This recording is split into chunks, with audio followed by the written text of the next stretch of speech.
Welcome to today episode matter thoroughly to ensure the safety of the people, but before that he sincerely apologizes to the girls for putting them in such danger. The girls tell him he doesn't need to apologize since they all made out alive. Alt how if they didn't have Yuka with them they would have been goners. That said, even though Yuka did most of the heavy lifting, their live stream proved that the girls are capable fighters, so as a reward for doing so well against the Zerog, Benwood intends to promote all of them to C rank, although the promotion depends on the girls having Yuka's assistance. Since he is a rank, Yuka doesn't know what Benwood is talking about since he is only B rank, but that's when Benwood informs him that he is getting a promotion as well. Everyone who watched the live stream saw the high-level prismatic missile spell used on the Zarnak, so it is abundantly clear that Yuka deserves a promotion, and starting today he will now be an A- rank adventurer. Afterwards, Yuka and the girls head downstairs to have a drink and congratulate each other on their promotions. While they are all together, Yuka pulls out the bag of coins he got as the reward for their quest and gives it to Silk to count out. Silk opens the bag and she is shocked because she has never seen so many gold coins in one place before. Yuka explains that even though the quest was originally ranked because of the difficulty, it ended up being treated as a B ranked quest, so the payout is a lot higher than it would have been otherwise. Silk puts all the coins on the table so she can start counting, but then she notices a piece of paper at the bottom of the bag and it has Yuka's name on it, so she gives it to him. Yuka opens it and it turns out to be a note from Benwood apologizing for everything Yuka had to go through. There's also a platinum coin and there is a little bonus for Yuka. Platinum coins are really valuable, so Yuka adds it to the party's funds, and after Silk finishes counting it all she tells everyone that they have enough money to buy a house now. Maria is so excited to hear that she jumps up and accidentally knocks the coins over, so is glad they reached their financial goal as well, but she feels a little bad about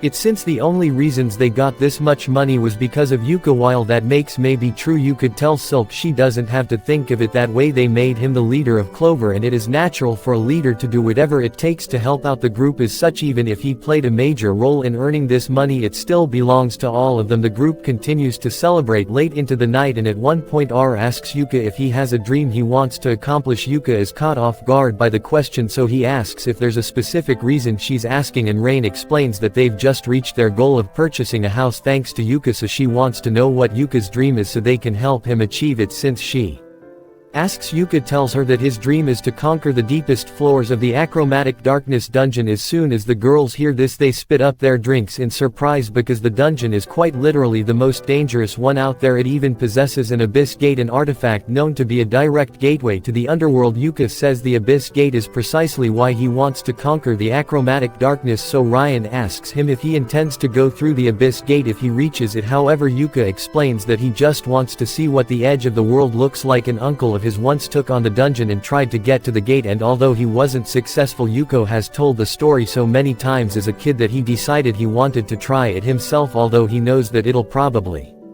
never happen. Marina likes the sound of Yuka's dream, so she suggests that they should all go to the achromatic darkness and try to accomplish Yuka's dream. Yuka tells her it's not that simple since that dungeon is so dangerous that just entering it requires permission from the government, and you'd have to be an A- ranked party to gain approval. Even so, Rain still thinks it'd be a good idea, so she says she wants it to be their party's next goal. All the others agree and promise to work hard to make Yuka's dream a reality, but they won't be attempting it anytime soon. Though with each passing day, Clover's streams have been gaining more and more popularity. Right now they are streaming a battle against an undead hand, and thanks to their flawless teamwork they are able to take it down with a lightning spell from Rain and a rock scroll from Yuka that concludes the stream. So they wave to their fans, and everyone at the guild absolutely loves them all except the members of Thunderpike, who hate how popular Yuka has become. Barry thinks Yuka is only looks impressive because he is in a team of newbies, but Simon actually heard that Yuko recently got promoted to a rank, so he might just be that good. Besides, Yuka's popularity isn't their biggest concern right now. Thunderpike has been constantly failing quests recently, and Simone thinks it's because all the new people they hire end up being useless morons. In fact, none of them ever end up sticking around for more than one day, but that can't be because there's something wrong with their team, right? Speaking of their team, Simone asks why Jamie isn't here, so Camilla explains that Jimmy wasn't in the mood for a drink. Simone gets pissed since after that mission where Jamie got mauled by a wolf, she's been slowing the team down constantly. As for Jamie herself, she has locked herself in her room and has been watching videos of Yuka's live stream on repeat for hours. Now the other members of Thunderpike are starting to realize that Yuka may have been more useful than they gave him credit for, so since the reason Yuka quit in the first place was because of his low pay, they could just increase his cut a little, and since Jimmy hasn't been doing much lately, they can cut her pay instead. A few hours later, Yuka and the others return to the guild to report the success of their mission, but as they arrive at the front door they find Simone waiting there for Yuka. Seeing Simone again makes Yuka a little angry, so he tells the girls to head inside without him, and then he asks Simone what he wants. Simone gets to the point and says he is allowing Yuka the honor of rejoining Thunderpike. Yuka can't believe that just came out of Simon's mouth, but Simon tries to manipulate Yuka into considering it by reminding him that his dream to see the Abyss Gate can only come true if he's part of an A-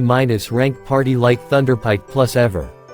Since Yuka bail on Thunderpike, they've been struggling to complete quests, so Simon says it's Yuka's responsibility to come back and make things right. Yuka listened to everything Simone had to say, but it's too bad he doesn't care, though he and Simon may have been childhood friends, but that means nothing after all the disrespect Simon has given him, so Yuka wants nothing to do with him ever again. He then walks inside, leaving Sim on the stew over with the consequences of his actions, and meanwhile Bio was watching the whole thing and he seems to have a sinister idea in mind. Back inside, Yutkin meets up with the girls and they ask him what happened with the guy outside. Yuka explains that was Simon, the leader of his former party, and as soon as Marina hears this she gets worried because Yuka might end up rying Thunderpike, but as Yuka stated earlier, nothing on earth would ever make him go back to that show of a party. That aside, they still have to report their mission success to the guild, so they all head to the reception desk and afterwards they'll have drinks to thanks for watching.